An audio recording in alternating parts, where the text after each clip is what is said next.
شوفوا درجاته 60 60 50 60 50 95 كلها واقعه، بس درجه واحده اللي هي بالفيزياء 95. قصه غريبه، شغله ما جاي استوعبها انا. هنا تعال لازمها ويريد يراويني اياها.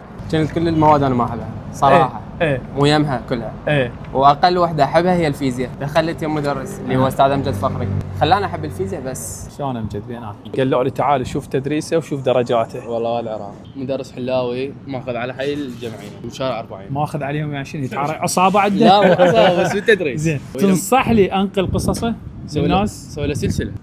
خوش حكي. هسه كل سنه طلابه يجيبون من 90% اكثر من 250 طالب درجاتهم عاليه، هذه عفوها. الله رجعنا لايام الماضي. شو تريد بعد؟ حطيت لك القلم. جاي تدرسون شنو؟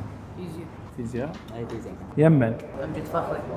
اليوم أنا بمعهد الكرامة الخصوصي في بابل، التقيت بالطلاب واستذكرت وياهم هذه القصة. انت ناجح مجتهد.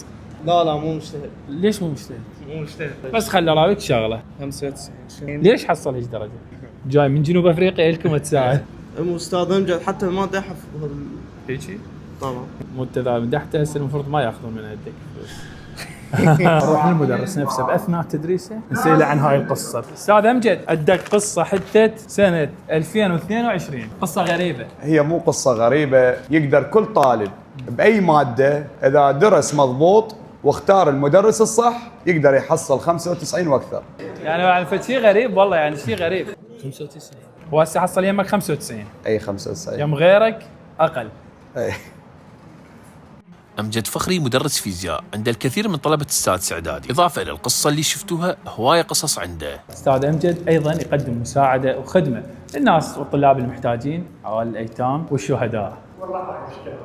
الرعايه بشكل عام، ويدلل علينا. أنا حسين الجبري وهذا معهد الكرامة الخصوصي.